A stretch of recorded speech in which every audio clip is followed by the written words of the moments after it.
Vamos ver as características daquilo que o Senhor disse que deve ser a resposta do pecador ao ouvir o Evangelho.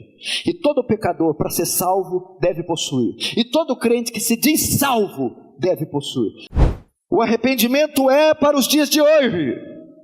E as pessoas, para ingressarem no reino, devem se arrepender.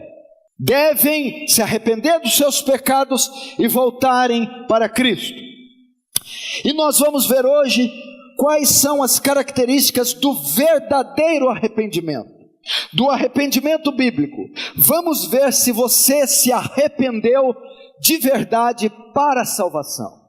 Vamos ver se este arrependimento bíblico, que é necessário, essencial para a salvação, para o ingresso no reino, ocorreu com você. Hoje está parecendo que a conversão ela é em campo intelectual, filosófico, e não é orgânica. Como é que você é salvo hoje? Tem que aprender doutrina. Aprende doutrina, faz teologia, aprende as confissões, está salvo. As pessoas estão dizendo salvas por quê? Eu era arminiano, agora sou calvinista. Não, você era um bode arminiano, agora é um bode calvinista. Pastor, agora eu descobri que eu sou eleito. Como? Eu estudei a doutrina da eleição. Estudou a doutrina da eleição e já acha que é eleito? Não.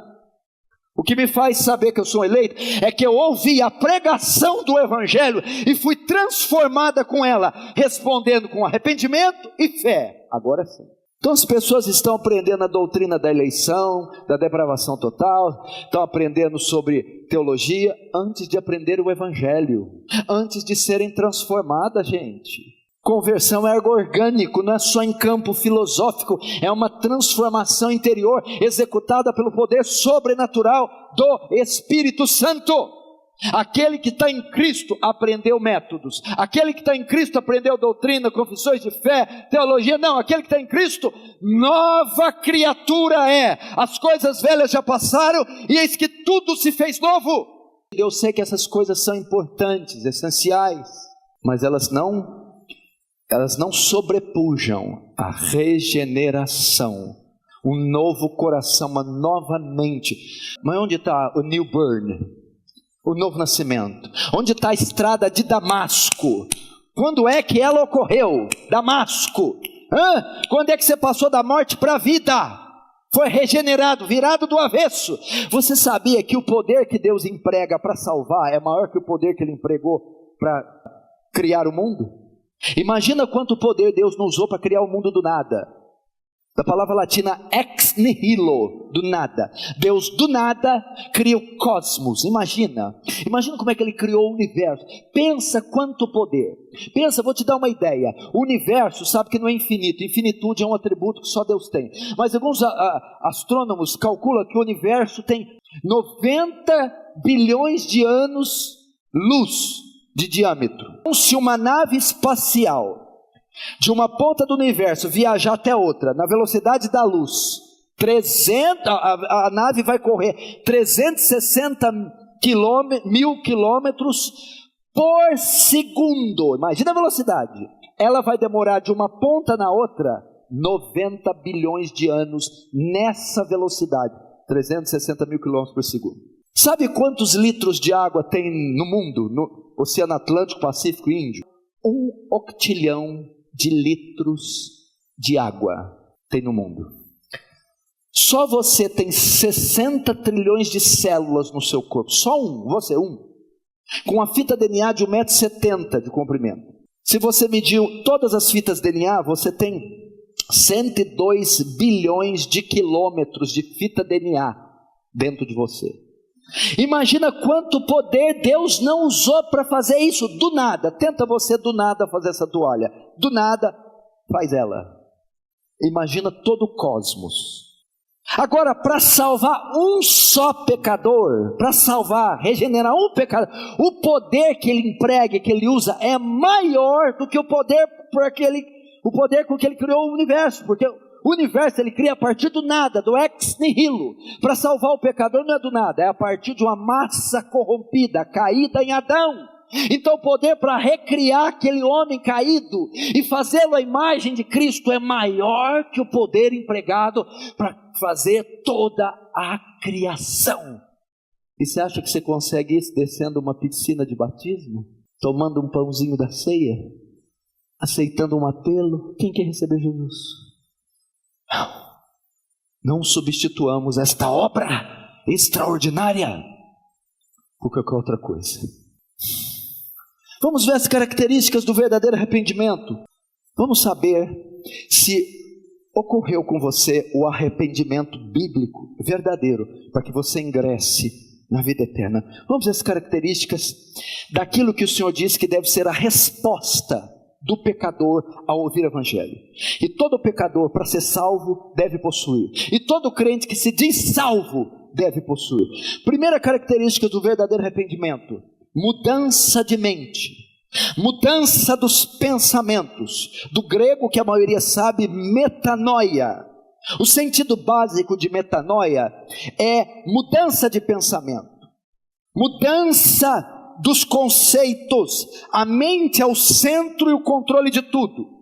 Pode ser chamado também de emoções, razão e vontade.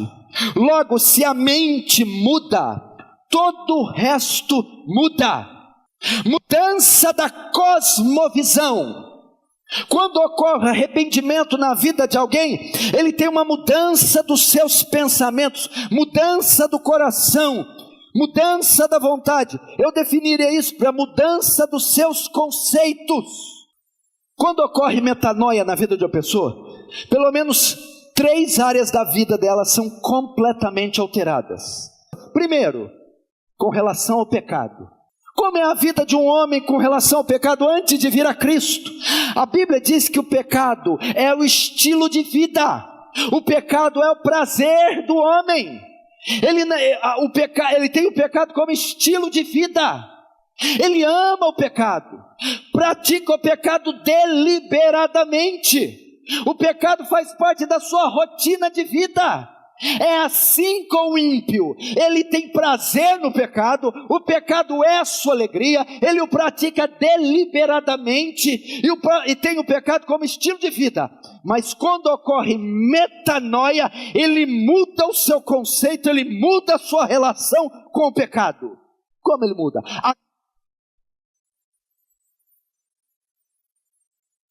Um acidente. O crente verdadeiro peca. O crente verdadeiro cai.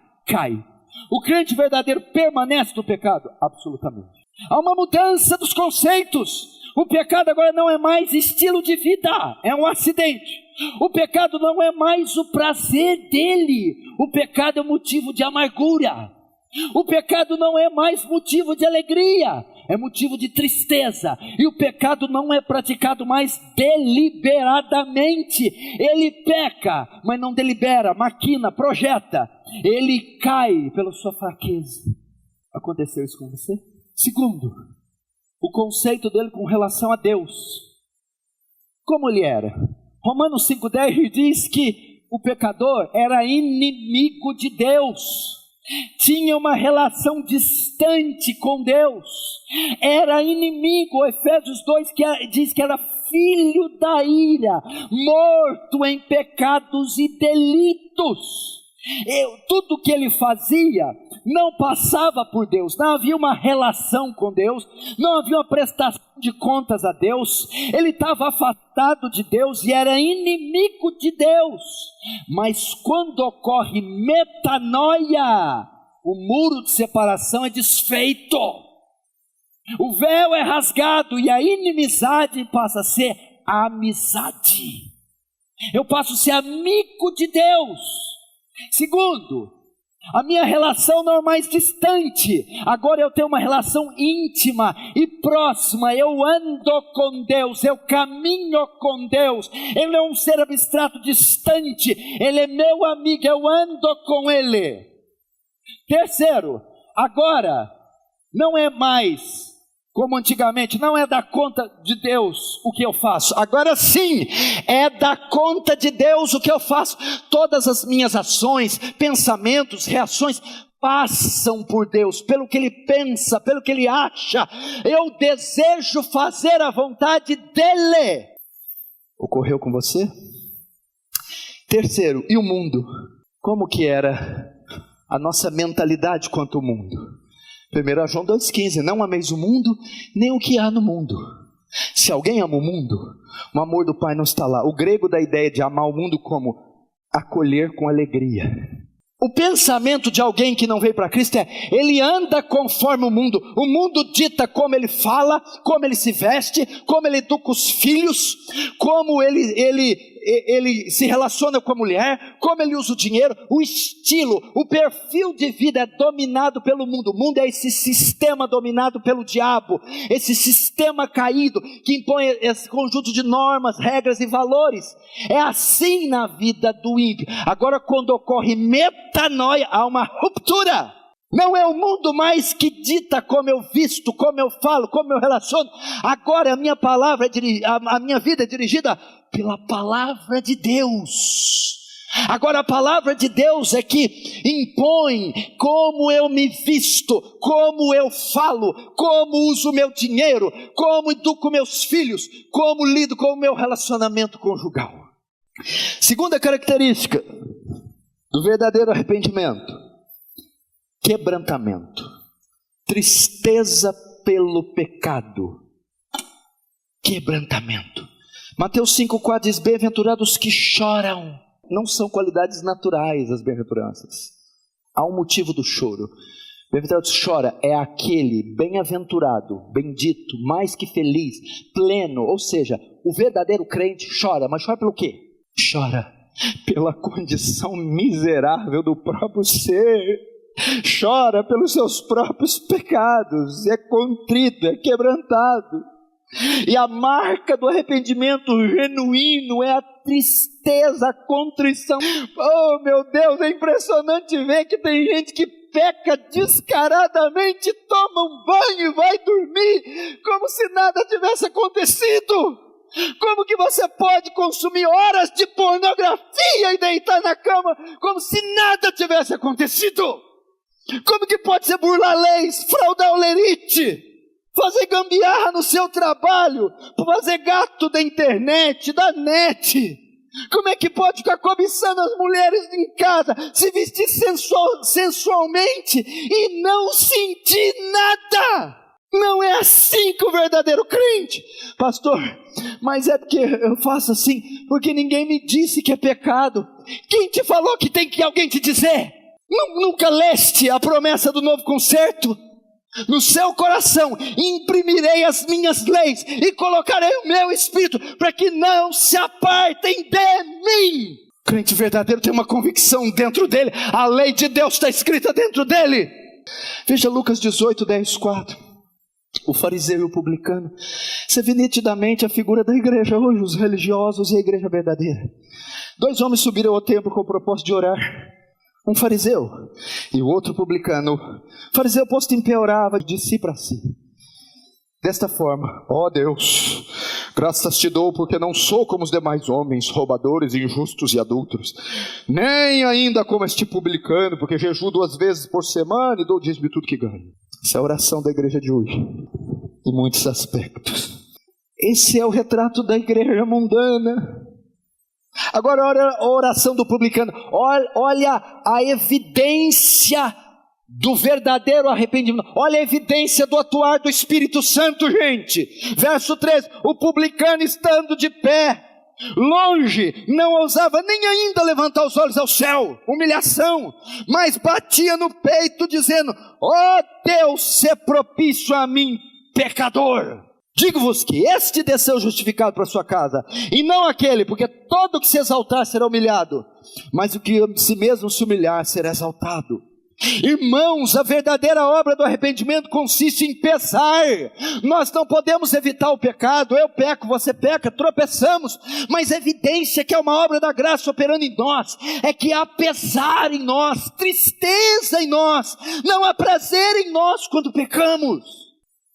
Precisamos chorar pelo pecado, sentir tristeza pelo pecado. 2 Coríntios 7,9.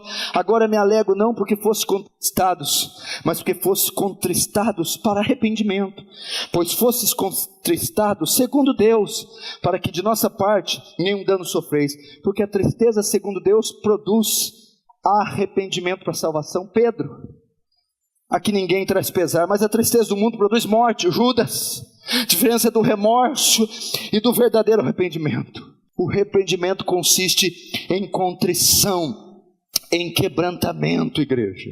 E mesmo depois de crentes, isso ocorre conosco. Veja Esdras 9, 5, 6. Na hora do sacrifício da tarde, levantei-me da minha, escute, humilhação. Porque aqui é uma oração de arrependimento, por ele e por toda a nação. Com as vestes e o manto já rasgados, me pus de joelhos, estendi as mãos para o Senhor meu Deus e disse: Deus meu, estou confuso e envergonhado para levantar a ti a minha face. Meu Deus, porque nossas iniquidades se multiplicaram sobre a nossa cabeça e a nossa culpa cresce até os céus. Ele usa termos como humilhação, envergonhado, confuso. A marca do verdadeiro arrependimento é contrição. Arrependimento vem com tristeza e vem com pesar. Terceira característica do verdadeiro arrependimento: consciência e confissão do próprio pecado. Nós vivemos numa sociedade que se justifica seus erros, tem desculpas para todos os seus delitos, erros, pecados, falhas morais, tropeços. Invariavelmente vivemos num mundo que não reconhece as próprias falhas, não reconhece. Todavia, quando ocorre a conversão verdadeira, o cristão não consegue mais ocultar o seu pecado. Primeiro, ele tem consciência do próprio pecado, convicção do próprio pecado, e depois ele confessa. Veja em 1 João 8, diz assim: se dissermos que não temos pecado nenhum, a nós mesmos nos enganamos, e a verdade não está em nós. Se confessarmos o nosso pecado, ele é fiel e justo para nos perdoar os pecados e nos purificar de toda injustiça. Se dissermos que não temos cometido pecado, fazemos-no mentiroso e a sua palavra não está em nós. O que é isso aqui? O verdadeiro crente é sensível ao seu pecado. A pior miséria que tem é crente que justifica pecado, que não aceita o seu pecado, que não admite o seu pecado, que não confessa o seu pecado, que não tem consciência, que se esconde atrás de justiça própria, que tem justificativa para o erro.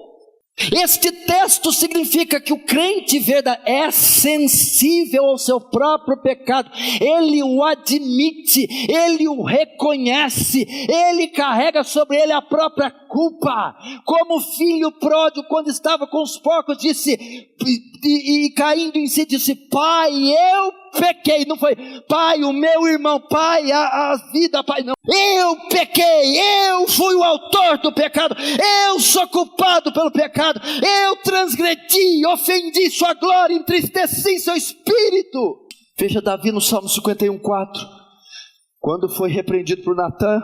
Um homem tinha uma cordeirinha, veio, a cordeirinha você conhece toda. Davi diz: digno de morte é o homem que fez isso, deve restituir 4 vezes mais. Natã: pois bem, tu esse homem, assim diz o Senhor, eu te ungi rei, eu te livrei das mãos de Saul, eu te dei suas mulheres, e se isso fosse pouco, teria dado 4 vezes, teria dado o dobro e tantas vezes mais, mas porque você desobedeceu o Senhor, fazendo esse ato abominável, matando Urias, o soldado valente, com a espada dos amonitas, e tomando a sua mulher, a espada jamais se apartará da sua casa. Qual foi a reação de Davi? pai, pequei contra ti, e somente contra ti fiz o que era mal. Meu irmão, o verdadeiro arrependimento é marcado por admissão e confissão dos pecados. Provérbios 28:13, aquele que encobre as suas transgressões nunca prosperará, mas o que as confessa e as deixa alcançará misericórdia. Gente, parece, eu estou me sentindo meio antiquado, meio deslocado. Parece que tem gente falando: o que esse pastor está falando essas coisas? O pastor é louco, ele esqueceu que estamos em 2018, na era da cibernética. Que conversa é essa, pastor? Fala a palavra que vai levar a gente lá em cima. Bota a gente lá em cima. Não, eu vou botar você lá embaixo. Lá em cima eu vou colocar só Deus vai estar lá em cima. Esse é quarto. Abandono da prática do pecado, desviar-se. O arrependimento genuíno não é só no campo das emoções. Não é só choro e comoção. Você pode dizer, eu estou bem nesses 2 primeiros princípios até que eu passei. Não. Arrependimento verdadeiro não é só choro, nem lágrimas, nem comoção. É também abandono da prática do pecado e desviar-se dele. Tem muita gente que chora no domingo e na segunda volta para a fossa de iniquidade. Chora no domingo e no meio da semana volta para a iniquidade. Desviar-se da prática, deixá-la. Ezequiel 18:30. Portanto, eu vos julgarei, e cada um segundo os seus caminhos, ó casa de Israel, diz o Senhor. Convertei-vos. Ok? O processo de conversão. Mas o texto continua. Convertei-vos. Agora ele vai dizer a maneira. E desviai-vos de todas as vossas transgressões, abandone-as, deixe-as, e a iniquidade não vos servirá de tropeço. Lançai de vós todas as vossas transgressões, com que transgredis, e criai em vós coração novo, espírito novo. Pois por que morrereis, ó casa de Israel? Abandone, deixe o pecado. Abandone as práticas do pecado, meu irmão. Que troço é esse? Que crente viciado em certas coisas. A verdadeira conversão não consiste em vir aqui, botar a saia até no joelho, cantar, chorar, aleluia, falar em línguas. Mas é lá na empresa, é lá no CPU do computador, é lá na rotina, desfazer-se de práticas pecaminosas.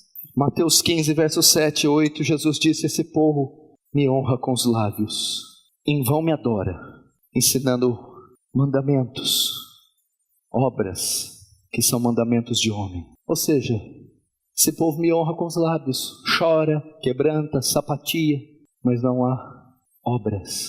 O coração está longe de mim. O arrependimento não será perfeito, nós cairemos. Então o senhor está querendo dizer que quem se arrepende de verdade deixa as obras e nunca mais as pratica? Não estou dizendo isso. O arrependimento não é perfeito. Cairemos muitas vezes. Só que com o crente verdadeiro há uma tremenda, intensa e incansável batalha. E só este fato, não necessariamente quantas vezes você ganha e quantas vezes você perde. Mas se você está em constante batalha contra o pecado, isso já é uma evidência que você é salvo, que você é santo, porque o ímpio, o bode, não luta contra o pecado, não se esforça para não cair, ele já vive no pecado. Então a luta, quer seja violenta, quer seja renhida, cruel, se ocorre na sua vida, ora você ganha, ora você perde, ainda que de modo imperfeito. Isso é uma poderosa evidência que o Espírito Santo está a trabalhar em você. Porque Filipenses 1,6 diz que aquele que começou boa obra em vós há de completar, aperfeiçoará até os dias de Cristo.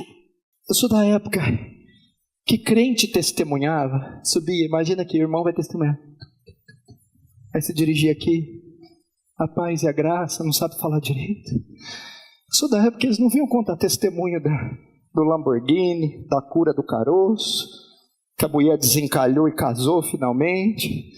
Tinha essa porcaria. Primeiro que o púlpito é para exaltar a glória de Deus, e quando alguém subir era para dizer, irmãos, eu estava morto em pecado, era filho do diabo, Deus me resgatou, me deu um novo coração e me salvou, bendito seja o seu nome. As pessoas contavam da obra regeneradora, salvadora, vivificadora, justificadora. Eu vi com meus olhos, eu via prostitutas, mas mulheres que tinham legiões de demônios, prostitutas do mais baixo nível, assistirem a um culto ou serem evangelizadas na rua e serem transformadas na hora, e no outro dia estarem na igreja de vestido, convertidas. Hoje não é possível, você ora, prega para a pessoa 10 anos, ela, e aí meu irmão, estou indo, pastor, uma hora dá certo. Outra na igreja, batiza 10 anos e só vai vendo as caudas do... Não é possível, não converte aquele negócio. Quinta característica do verdadeiro arrependimento: voltar-se para Deus. Porque se só abandonar o pecado, moralismo, legalismo, religiosidade. Tem um monte de gente que eu conheço que parou de beber cerveja, parou de fumar, parou de usar droga. Tem um monte de gente que odeia os falsos profetas, odeia a teologia da prosperidade, odeia quem põe mini saia, odeia quem passa maquiagem, odeia quem usa decote, odeia os falsos profetas, mas também não ama Jesus. É legalista. O que a Bíblia proíbe é o excesso, gente. Não está na peça A, no material B. É o excesso. De mulher chegou para mim, eu estava pregando sobre vestimenta e falei da vestimenta, tal. Aí levantou aquela mulher na congregação, no final do culto, veio falar comigo. Tinha uns 75 anos. Cabelo assim meio embaçado, coisa uns 3 meio que não lava. Bigode. Uma coisa assim, isso, pastor, fala dos adornos. Deixa comigo, filha, falou com o homem certo. Vou falar, pensando que me coagir, né? Aí eu preguei no outro dia, eu falar sobre a mulher virtuosa. Ela estava lá. E tinha umas irmãzinhas que estavam de calça na igreja, outro com batomzinho leve. E ela lá, só o vestido sem nada, o cabelo, aquele aspecto bem de morto-vivo, né? Pensando que aquilo é santidade. Tem gente, nada contra quem gosta de ser assim, mas não pensa que isso aí vai ser mais santo que a outra, querida. Aí ela, prega dos adornos. Prego, santa, prego sim. Mulher virtuosa que achará o seu valor excede do rubi, pregando. Chega num verso, faz para si vestes de linho fino. A mulher virtuosa sabe se vestir. Aí falei e tal, da sensualidade, etc. Aí bate no puto. Peraí. Não confunda santidade com feiura. Ser santa não é ser feia. Tem gente que pensa ser santa é ser feia. Não corta a unha, não raspa o calcanhar, não depila a perna, não passa desodorante. Tem que feder, aí é santa. Não, aí não é santa, é fedorenta. Querido, o que a Bíblia proíbe é a sensualidade. Você pode ser elegante, bonita, fina, sem ser sensual. A Bíblia não proíbe, não restringe beleza, a Bíblia condena sensualidade. E tem gente que acha que santidade é virar um ogro. Não é. Eu não quero ofender ninguém que pensa assim. Mulher tem que ser muito reservada. Deus me livre de mulher sensual. Quando ela entra lá na porta, você já tem que virar o rosto, que é um negócio de Jezabel. O Espírito toma a igreja. Detalhe, a hora que eu acabei de falar, a irmã do bigode levantou e foi embora. 1 Tessalonicenses 1, 9 e 10. Pois eles mesmos, no tocante a nós, proclamam que repercussão teve nosso ingresso no vosso meio. Paulo fala meus Tessalonicenses. E como deixando os ídolos, deixando o pecado, abandonou o pecado. Deixando os ídolos, vos convertestes a Deus. É deixar o pecado e voltar-se a Deus, é amar a Deus, é viver uma vida doce, humilde, simples. Sexto, renúncia das boas obras como meio de justificação. Qual a evidência? Uma grande característica do ímpio religioso: a justiça própria. Ele quer fazer para ser amado. O amor tem que ser merecido. A salvação tem que ser conquistada. E ele pratica boas obras, penitências, orações, jejuns, como forma de justificação. E é comum isso na vida dele. Agora a conversão, quando vem, ele renuncia à prática das boas obras como meio de justificação. É o que Paulo fala em Hebreus 6:1, do arrependimento de obras mortas. Refere-se a abandonar qualquer esperança de obter justificação através das obras pessoais da autopiedade. É tudo que substitui os méritos de Cristo, é deixar O arrependimento ocorre quando deixamos de confiar em nós e nossas obras e passamos a confiar em Cristo, em seus méritos. Efésios 2:8, pela graça sois salvos por meio da fé. Isso não vem de vós, é dom de Deus, não vem de obras, para que ninguém se glorie. Desista. Isaías 64:4 diz que nossas obras são trapos de imundícia. Bem-aventurados os pobres de espírito, porque deles é o reino de Deus. Que é isso? Sou pobre de espírito, nada pode me conferir a salvação. Romanos 11:6 diz: se é por obras, já não é por graça, a salvação é por meio da graça. Agora o último, o verdadeiro arrependimento se mostra pelo crescimento à obediência. Jesus disse em Mateus 5:8, João Batista: produzi frutos dignos de arrependimento. Produzi frutos, obras, ações que mostrem o arrependimento. Qual é? Obediência. Olha que coisa linda que Paulo fala para o rei Agripa. Atos 26:19. Pelo que, ó rei Agripa, não fui desobediente à visão celestial, mas anunciei primeiramente aos de Damasco, em Jerusalém, por toda a região da Judéia e aos gentios, que se arrependessem. Olha lá, as três coisas estão aqui: se arrependessem, contrição, mudança interna, deixar o pecado, se convertessem a Deus, amor a Deus, praticando obras dignas de arrependimento, obras de obediência. Marcos 1:15, o tempo está cumprido, o reino de Deus está próximo, arrependei-vos e crede no Evangelho. Eu encerro com isso. A palavra arrependimento e fé aqui em Marcos 1:15, ambas no grego estão no presente. Que é isso? Representam atos contínuos. É como se Jesus tivesse dito: irmãos, vivam uma vida de contínuo arrependimento. Alguns acham: isso é obra que eu fiz lá atrás, eu criei e me arrependi quando eu me batizei lá 20, 15, 12, 13, 5 anos atrás, agora não é necessário isso mais. Não, vivam uma vida de contínuo arrependimento, porque nós vivemos uma vida também de pecados, porque caímos. Significa que o verdadeiro salvo continua crendo e continua se arrependendo, se arrependendo, se arrependendo, se arrependendo. Olhe para você, examine-se a si mesmo para saber se está na fé. Veja se ocorreu esses frutos de arrependimento em você, se essas características ocorreram com você, porque elas são as características do verdadeiro cristão, daquele que nasceu de novo e que se converteu verdadeiramente, pois evidenciado pelo arrependimento, a resposta que ele deve dar ao Evangelho.